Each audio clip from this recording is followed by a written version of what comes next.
तो part 5 chapter 1 हम देख रहे हैं, उसमें हम बात करेंगे द एग्जीक्यूटिव में। आप जानते हैं सबसे पहले इसकी शुरुआत कहां से होती है चैप्टर 5 की?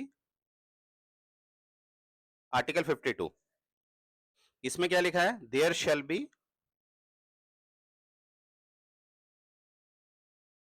अ प्रेसिडेंट ऑफ इंडिया।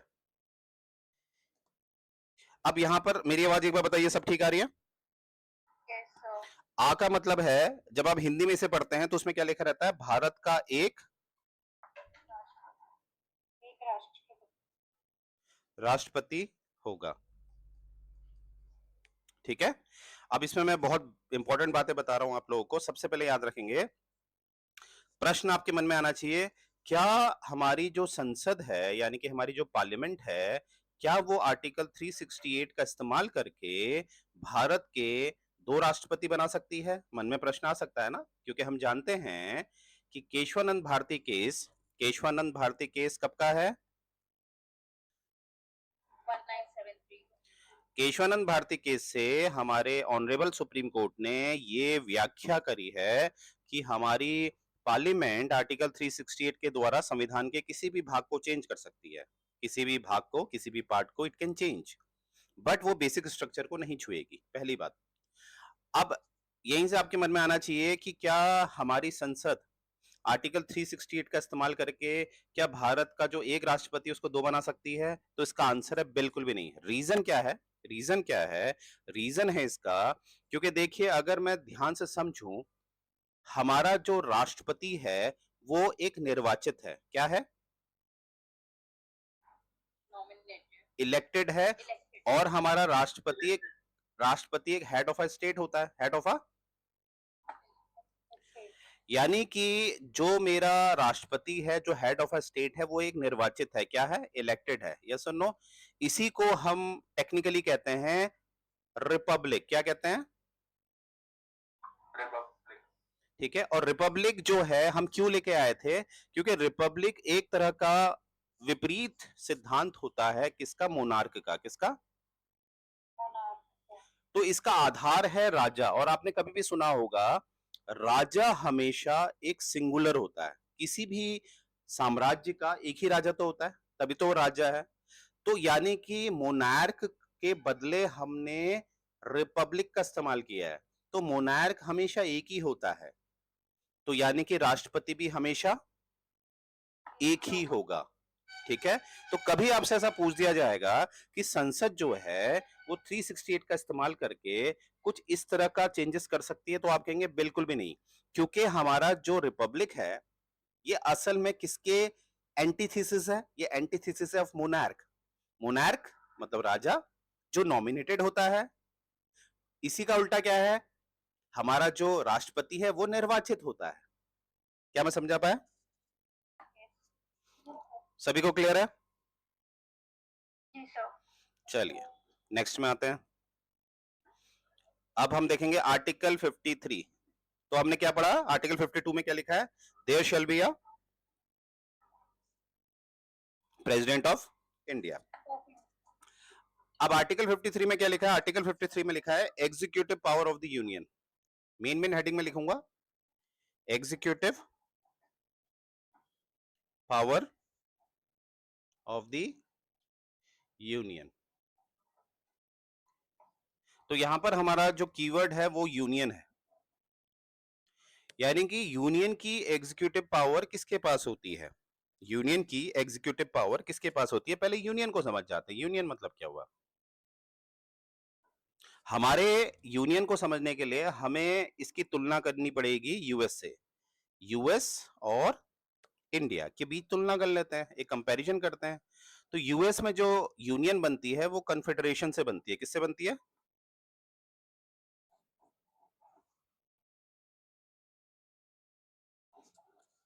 और भारत की जो यूनियन है वो कैसी है?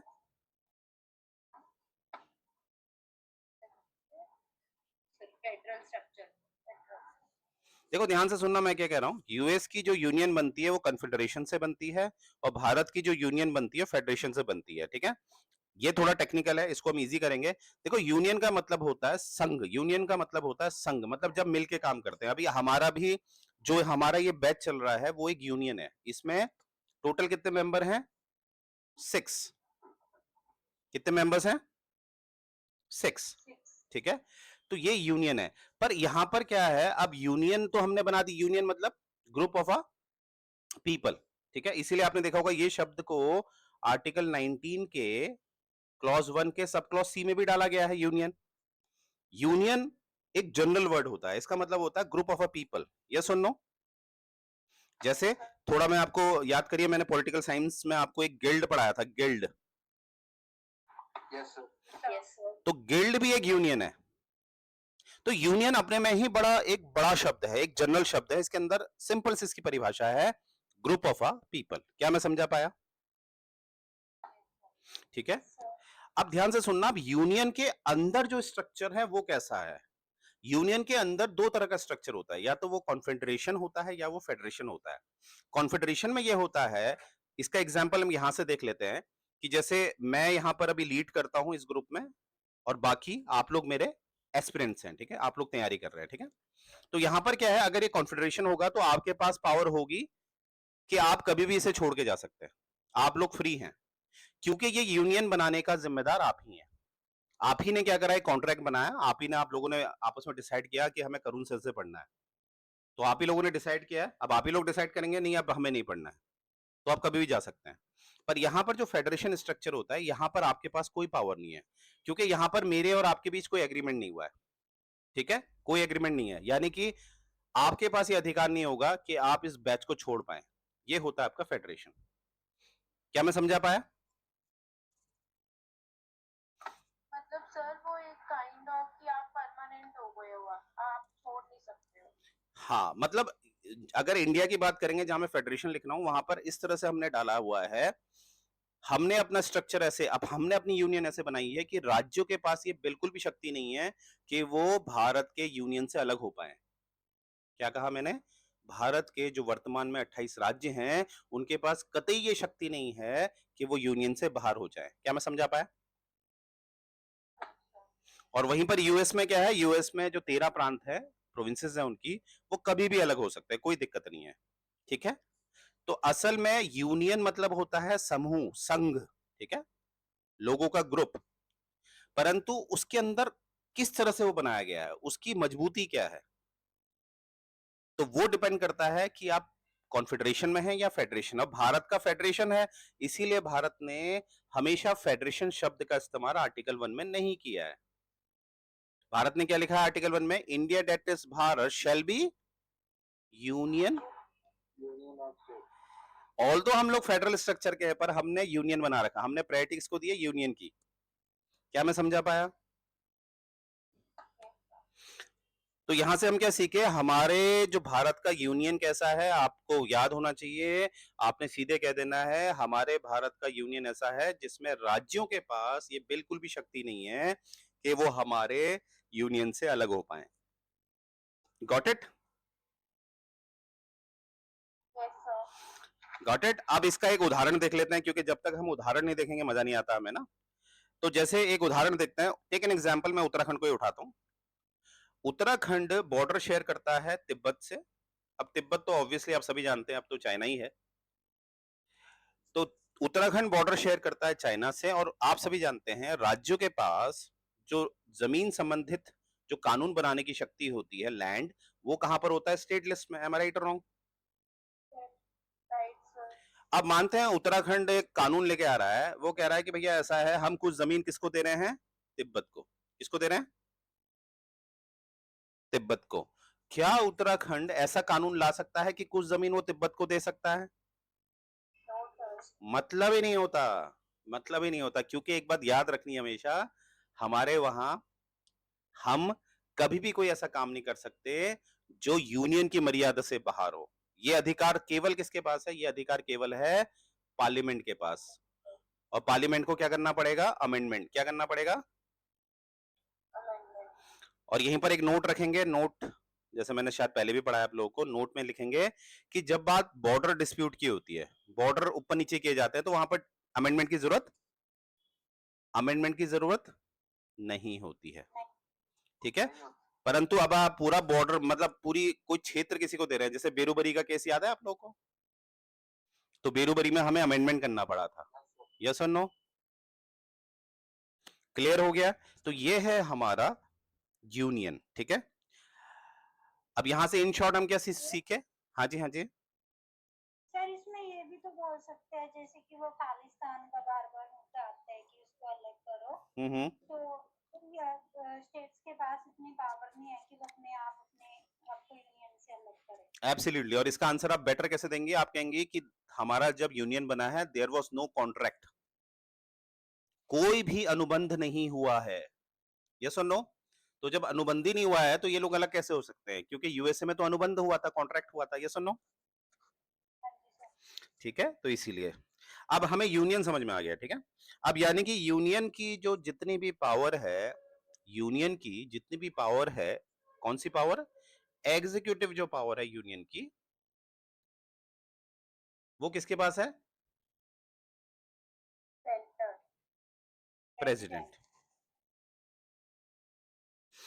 आपकी जब आप बैरक पढ़ोगे तो उसमें लिखा है the executive power of the union is vested in the president, यानी कि यूनियन का एग्जीक्यूटिव हेड कौन होता है, राष्ट्रपति, ठीक है। और आपके संविधान में यह भी लिखा है कि एग्जीक्यूटिव पावर का प्रेसिडेंट डायरेक्टली और इनडायरेक्टली इस्तेमाल कर सकता है। क्या कहा मैंने, एग्जीक्यूटिव पावर का राष्ट्रपति डायरेक्टली और इनडायरेक्टली इस्तेमाल कर सकता है।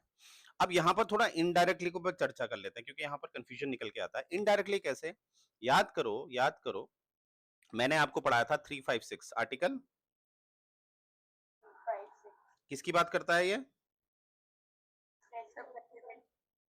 रूल की बात करता है, प्रेसिडेंट रूल की करता नहीं करता। अब प्रेसिडेंट रूल की बात करता है तो याद करिए, मैंने कहा था इसमें सारा कंट्रोल किसका हो जाता है, प्रेसिडेंट का। पर मैंने ये भी बताया था कि प्रेसिडेंट असल में किसको पावर दे देता है ये, गवर्नर। ठीक है। एग्जीक्यूटिव लेवल की बात कर रहा हूं मैं, एग्जीक्यूटिव, वर्षा जी एग्जीक्यूटिव की बात कर रहा हूं, ठीक है, गवर्नर। तो यहां पर ये प्रूफ हो गया, ये वाली बात देखो, इनडायरेक्ट वाली बात, कि ऑल्दो यूनियन का कंट्रोल हो जाता है राज्यों में, परंतु वहां पर राष्ट्रपति अप्रत्यक्ष रूप से, इनडायरेक्ट वे में, गवर्नर के थ्रू अपनी पावर का इस्तेमाल करते हैं, ये सुनो, यस सर। क्लियर हो गया, ठीक है। अब यहां पर जैसे मैंने आपको गवर्नर लिखा है, अब आपको कंफ्यूजन हो सकता है कि सिर्फ गवर्नर नहीं, हमारे संविधान में बस ये लिखा है कि राष्ट्रपति डायरेक्टली इनडायरेक्टली किसी भी सबऑर्डिनेट के थ्रू। अब वो सबऑर्डिनेट कौन होगा ये डिपेंड करता है, वो राष्ट्रपति डिसाइड करेंगे। राष्ट्रपति से भी मेरा तात्पर्य है काउंसिल ऑफ मिनिस्टर्स। वो सबऑर्डिनेट आपका राज्यपाल के अलावा भी कोई और भी हो सकता है, ठीक है। हार्ड एंड फास्ट रूल नहीं है कि वो राज्यपाल ही होगा, ऑल्दो मोस्टली राज्यपाल का ही इस्तेमाल किया जाता है, परंतु ये रूल नहीं है। क्या मैं समझा पाया, जैसे राष्ट्रपति का मन किया, उन्होंने क्या करा, आप सभी जानते हैं आर्टिकल 243 के में कौन बैठा हुआ है,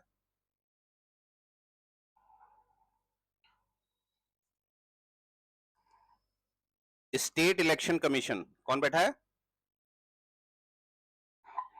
स्टेट इलेक्शन कमीशन। तो स्टेट इलेक्शन कमीशन को दे देंगे पावर, मना नहीं किया है। क्योंकि क्या लिखा है हमारे आर्टिकल 53 में, साफ लिखा है कि राष्ट्रपति डायरेक्टली और इनडायरेक्टली, इनडायरेक्टली के केस में किसी भी सबऑर्डिनेट का इस्तेमाल कर सकते हैं, तो राज्य चुनाव आयोग जो है उसका इस्तेमाल भी किया जा सकता है। क्या मैं समझा पाया, यस क्लियर हो गया सभी को। सर। ये स्टेट इलेक्शन कमीशन वाला दोबारा बता दीजिए।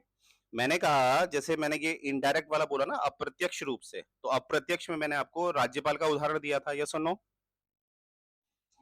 पर मैंने कहा जब आप अपनी बैरक में पढ़ोगी तो वहां पर ऐसा नहीं लिखा है डायरेक्ट राज्यपाल ने लिखा है, वहां पर लिखा है कौन सा शब्द, सबऑर्डिनेट, यानी कि सहायक।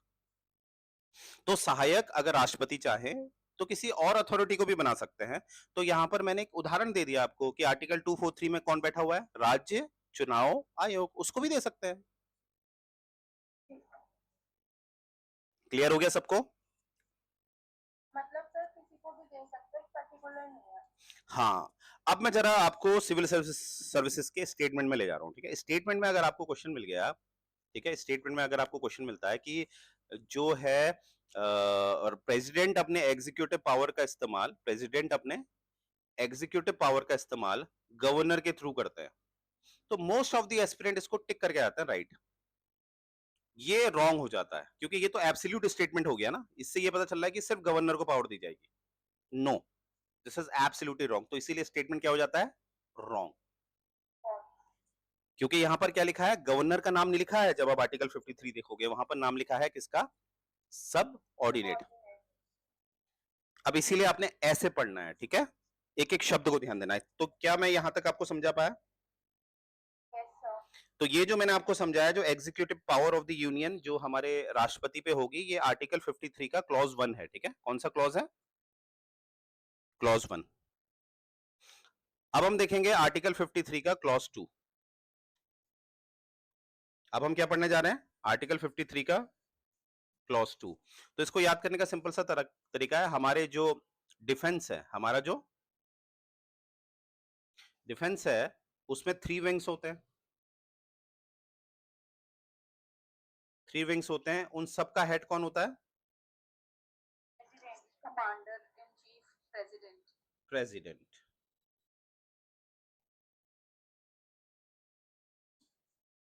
ठीक है, क्लियर हो गया? Yes sir. Yes, sir. Okay, but ये भी याद रखना है, ये तो सबको याद रहता है, पर ये भी याद रखना आर्टिकल 53 के क्लॉज 2 में ये साफ लिखा है, पर जितने भी जो नियम होते हैं डिफेंस के, जो भी नियम होते हैं, वो नियम रेगुलेट होते हैं वाया लॉ। वो नियम कैसे रेगुलेट होते हैं? Via law. अब लॉ आप सभी जानते हैं, लॉ में यहां ज्यादातर बात की जा रही है कौन से लॉ की? एक्ट की। अब ध्यान से सुनना, मैंने क्या बोला? ऑल्दो 3 विंग्स का जो हेड है वो राष्ट्रपति है, what I am saying, 3 wings का जो हेड है वो राष्ट्रपति है। अब राष्ट्रपति कभी भी अग्निवीर को कैंसिल नहीं कर सकता। जैसे अग्निवीर सुना होगा आप लोगों ने, यस सर। तो अग्निवीर कौन लेके आया? राष्ट्रपति लेके आया या गवर्नमेंट लेके आई?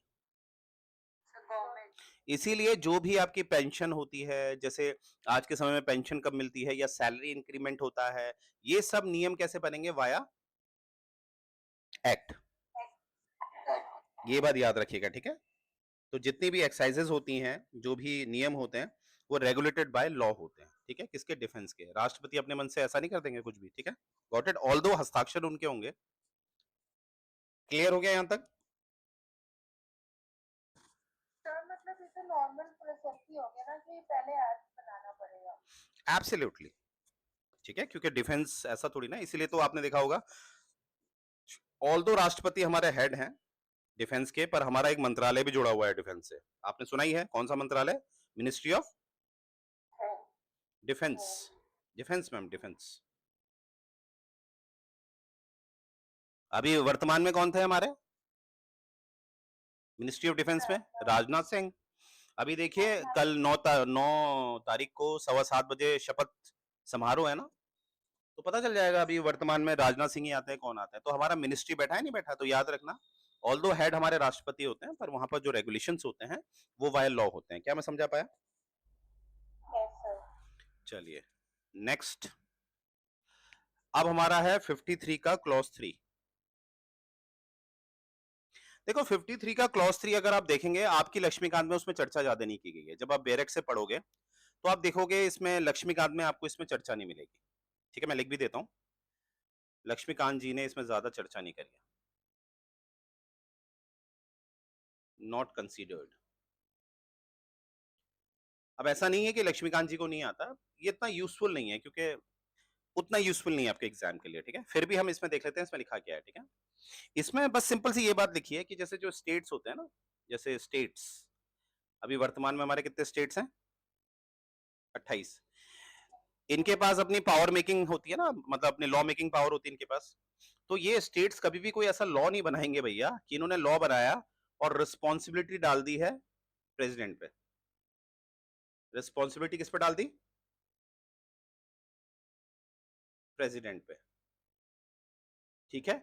ये लिखा हुआ है इसमें। ठीक है।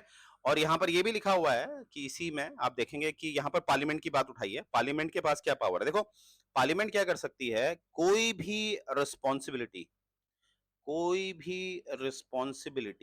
भी जिम्मेदारी लॉ के थ्रू किसी भी अथॉरिटी को दे सकती है। भारत के किसी भी अथॉरिटी को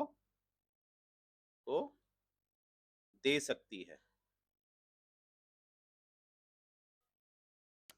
ठीक है, भारत के किसी भी अथॉरिटी को दे सकती है, पर यहां पर राष्ट्रपति अपवाद में रहते हैं, राष्ट्रपति एक्सेप्शन होते हैं। क्या होते हैं? प्रेसिडेंट क्या होते हैं?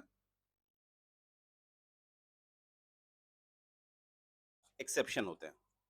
क्योंकि प्रेसिडेंट इसलिए एक्सेप्शन है, अगर आप ध्यान से समझोगे, प्रेसिडेंट हमारे रियल हेड नहीं होते, वो सिर्फ क्या होते हैं?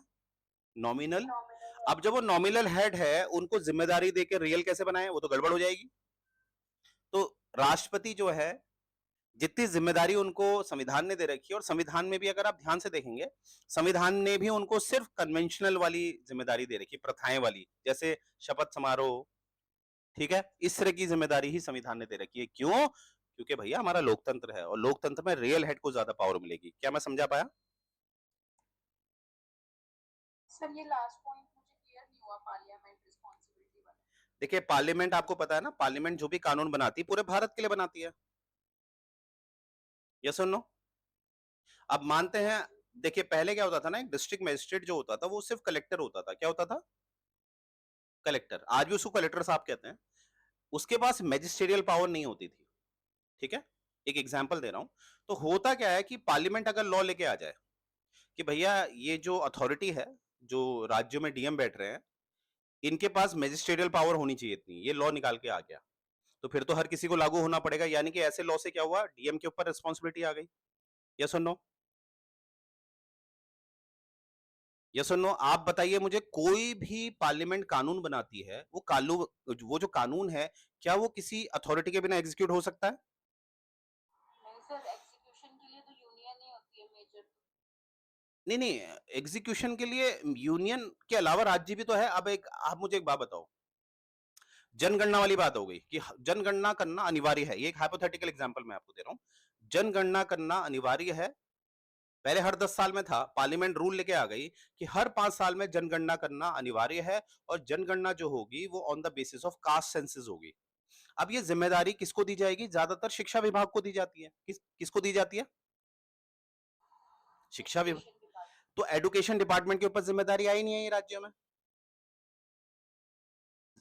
एजुकेशन डिपार्टमेंट एक इंस्टीट्यूशन है, यानी कि इस इंस्टीट्यूशन को अथॉरिटी दी किसने? दी पार्लियामेंट ने, वाया लॉ। उनके ऊपर जिम्मेदारी बढ़ा दी। आपने सुना भी होगा, सरकारी कर्मचारी क्या कहते हैं, यार जब से ये सरकार आ गई है बीजेपी, इन्होंने हमारी नौकरी बर्बाद कर दी है, मतलब इतना काम करवा रहे हैं इनसे। यस और नो? जी सर। बाकी आशुमम क्लियर हुआ नहीं हुआ?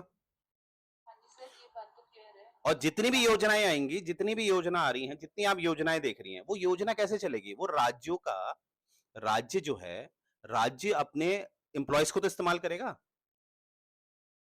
यस और नो? जैसे बैंकिंग सेक्टर है, मुझे बताइए बैंकिंग सेक्टर कौन से लिस्ट में आता है? सर अरे सर, ये सेंटर में आता है। तो सेंटर में आता है, पर सेंटर की अपनी कोई टेरिटरी तो होती नहीं है। सेंटर की टेरिटरी क्या है? आपके 28 राज्य। और बैंक तो आपको पता है हर राज्य में है, आपके हरियाणा में भी बैंकिंग है। यस और नो? एसबीआई बैंक, कोई भी बैंक।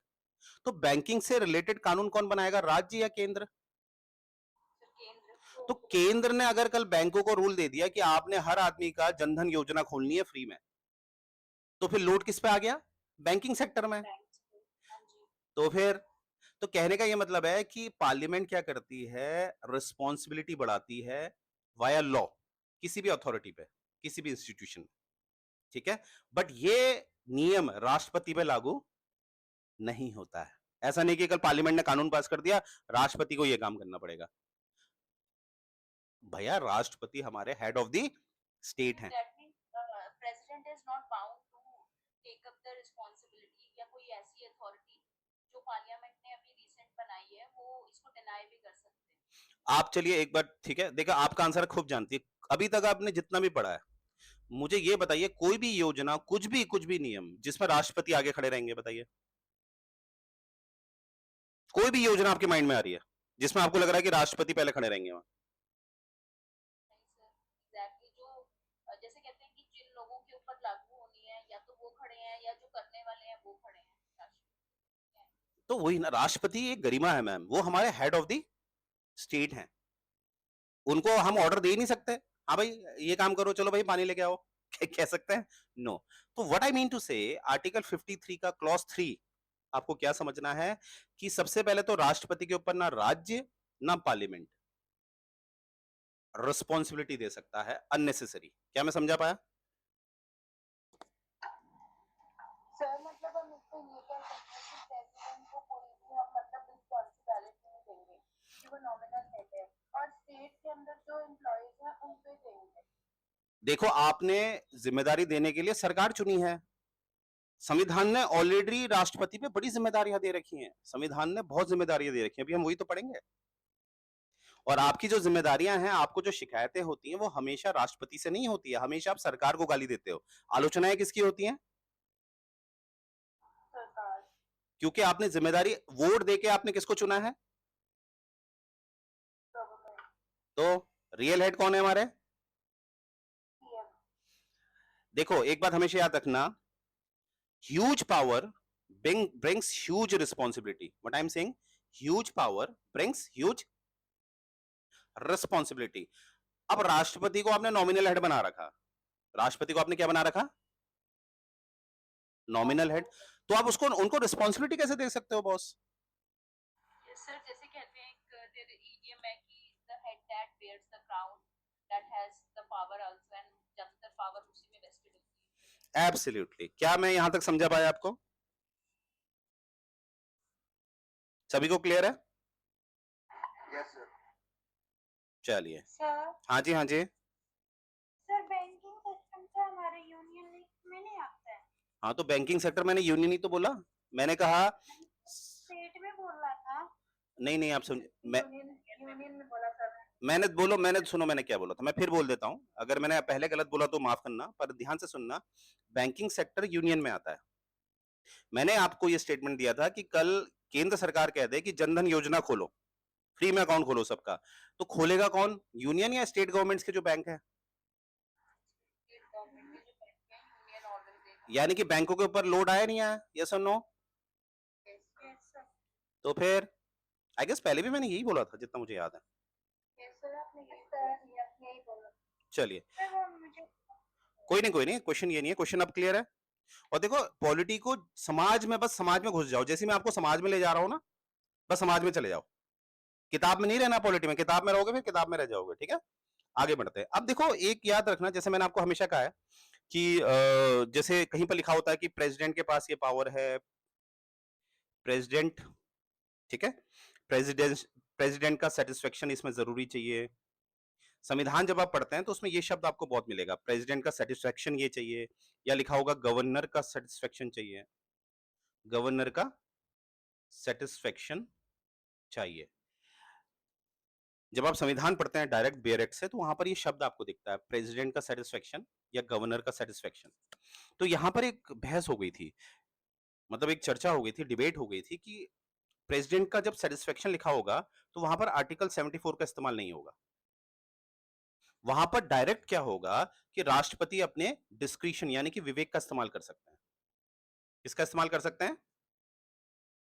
डिस्क्रिशनरी पावर, जिसमें हम पार्टनिंग पावर भी डाल सकते हैं ना, जहाँ पे उनकी अपनी सोली डिस्क्रिशन चलती है। रुकिए, अभी पार्डनिंग में भी मैम नहीं होता है, सही गलत है ये, डिस्क्रिशन उनका पार्डनिंग में भी नहीं चलता है, ठीक है? अभी रुकिए, मैं पहले क्या कह रहा हूं, ध्यान से सुनिएगा। प्रेसिडेंट का सेटिस्फेक्शन या गवर्नर का सेटिस्फेक्शन आपके जो संविधान में लिखा जाता है, तो उसमें कंफ्यूजन हो गया था, बहस हो गई थी। आधे ग्रुप ने कहा ये डिस्क्रिशन का इस्तेमाल यहां पर वो कर सकते हैं कौन, राष्ट्रपति या गवर्नर, जहां पर भी सेटिस्फेक्शन लिखा है। तो ये मुद्दा यानी कि आप जानते हैं जब भी बहस होती है तो ये मुद्दे कहां चले जाते हैं, हमारे ऑनरेबल सुप्रीम कोर्ट में। तो ये मुद्दा हमारा ऑनरेबल सुप्रीम कोर्ट में गया था, ठीक है? तो ये केस है आपका स्टेट ऑफ गुजरात, केस है आपका state of Gujarat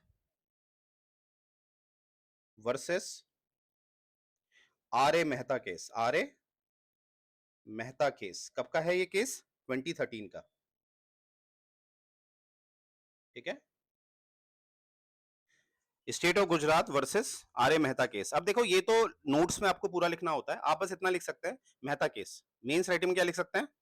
Mehta case, और साल जरूर लिखना, मेहता केस 2013 का। वहां पर ये निकल के आया, हमारी जो ऑनरेबल कोर्ट है उसने ये कहा कि जो सेटिस्फेक्शन है, ये जो सेटिस्फेक्शन है, चाहे वो प्रेसिडेंट का सेटिस्फेक्शन है या गवर्नर का, it comes under the domain of article 74। यानी कि क्या, यहां पर सेटिस्फेक्शन का मतलब डिस्क्रिशन नहीं होगा, ये होगा काउंसिल ऑफ मिनिस्टर जो कहेगी उनको वो काम करना पड़ेगा, चाहे राष्ट्रपति हैं चाहे गवर्नर है। गवर्नर का केस होगा तो राज्य की मंत्रिपरिषद, और राष्ट्रपति का केस होगा तो केंद्र की मंत्रिपरिषद। ये साफ कहा किसने? हमारे ऑनरेबल कोर्ट ने। कब कहा? 2013 में। केस का नाम क्या है? मेहता केस 2013। लिख लिया? Yes, sir. ठीक है, इसीलिए मैंने स्टार्टिंग में कहा था एलएलबी की तैयारी भी हो रही है आपके साथ में, ठीक है, क्योंकि केस स्टडीज आपकी कहाँ आती हैं, और ये केस स्टडीज आपके मेंस में बहुत काम आने वाली है। आपका कोई भी आंसर आप लिखते हैं तो हमारे ऑनरेबल कोर्ट को आप इंटरफेयर कराइए। क्यों? क्योंकि आप सभी जानते हैं संविधान के इंटरप्रिटेशन का अधिकार, संविधान की व्याख्या का अधिकार किसको दे रखा है? माननीय उच्च न्यायालय को। एब्सोल्युटली, एब्सोल्युटली, ठीक है। तो ऐसे आपके मेंस राइटिंग लिखनी है आपने। किसी का कोई क्वेश्चन यहां तक? No, sir. केशव जी समझ में आ गया? पूनम जी, सभी लोगों को? आ गया सर। चलो, अब मेहता, जी, sir. अब ये केसेस जो होते हैं ना, केसेस को जरा साइड में लिख लेना, अपने स्टिकी नोट लगाकर लिख दिया करो साइड में, याद रहते हैं फिर ये। नेक्स्ट, तो हमारे आर्टिकल 53 में 3 क्लॉज। हाँ जी, हाँ जी। सर मैं ये कह रही हूँ कि जैसे एग्जाम में केसेस वगैरह लिखने होते हैं